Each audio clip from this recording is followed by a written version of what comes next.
In middle school, me and my friends and I loved to play Pokemon, the card game. We didn't like the actual rules because we found them to be quite complicated, so we made up our own. After making your decks, the first thing to do is to shuffle. Now, either you can do this yourself or your opponent can shuffle your deck, in case there's any mistrust between who's playing.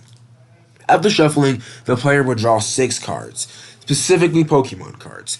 If you draw any form of supports or any form of items, then you continue to draw, or energies also, you continue to draw until you have at least 6 Pokemon in your hand. Now, for us, we made up the rule that for Pokemon, if you have the full evolution or any part of the evolution, it counts as 1 card. This includes Megas, GXs, EXs, Level Xs, or Breaks.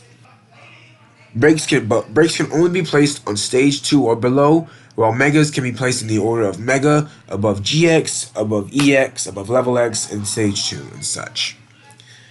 Items, supporters, stadiums, or energy cards do not add to the card count until after this stage. Now for the setup. Players decide who goes first by coin flip, dice, rock, paper, scissors, whatever. Player 1 places 2 Pokemon onto the field with any attached items or energies of their choice. 1 item per Pokemon. A stadium card may be placed, but only 1 can be active at any time in the game. Once player has set up his bench in his hand, and the bench is the 2 Pokemon that are currently out on the field, second player 2 will repeat this with their. Now commencing the battle stage. First player draws a card from their deck. Only before they attack is it possible to draw any cards unless they use a supporter to entail to draw another card. If it's an energy, they draw again. Any and all items, supports, or stadiums or energies must be placed or used before an attack. Only 1 supporter card can be used a turn. As many items as you want can be used as you want before you attack. Energies are only required when a specific move specifically says it needs to use them. After the player may attack, any abilities take effect immediately. Any status effects caused by items or another Pokemon can be healed.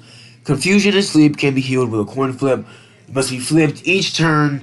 If flipped on your turn, the user of the currently affected Pokemon, and they are cured, then the Pokemon cannot attack. If healed on the player's turn, said Pokemon can attack. Paralyzed, burn, poison, or freeze can only be healed by items, supports, or certain abilities. If healed by an item, this Pokemon can immediately attack, especially if healed on their turn. Any GX abilities from any GX Pokemon can only be used once a game. Even after being revived, they can only use their GX ability once within the entire game. The second player will repeat this during their turn.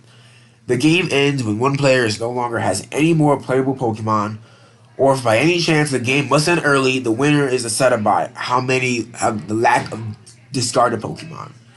When you discard a Pokemon, if it's an evolution, then the entire evolution separates into separate cards. And that's how we play.